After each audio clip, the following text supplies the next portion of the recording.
एक समय की बात है।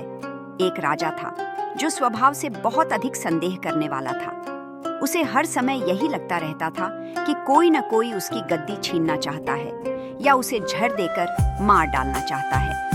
एक दिन उसने अपने दरबार में एक सूफी संत को बुलाया और कहा, लोग कहते हैं कि तुम्हारा विश्वास बहुत मजबूत है।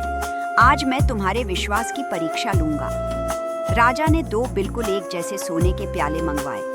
उसने कहा, इनमें से एक में मीठा शरबत है और दूसरे में प्राणघातक जहर। तुम्हें इनमें से किसी एक प्याले को चुनकर पीना होगा। यदि तुम्हारा विश्वास सच्चा हुआ तो ईश्वर तुम्हारी रक्षा करेगा।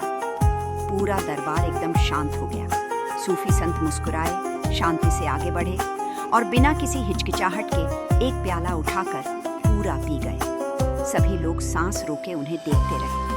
राजा को पूरा विश्वास था कि अब संत तड़पने लगेंगे, लेकिन कुछ भी नहीं हुआ। 10 मिनट बीत गए, 20 मिनट बीत गए, पर संत वैसे ही शांत खड़े रहे।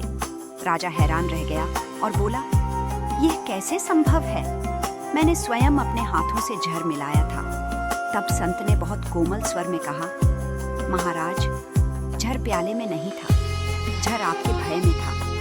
आपने डर के साथ जहर मिलाया और मैंने पूर्ण विश्वास के साथ उस प्याले को उठाया।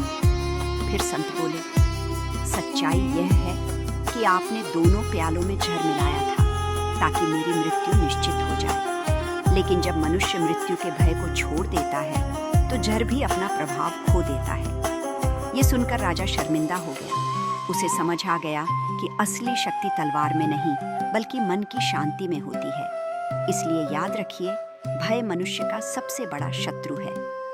जब हम अपने भय पर नियंत्रण पा लेते हैं तो सबसे कठिन परिस्थितियां भी हमारा कुछ नहीं बिगाड़ पाती।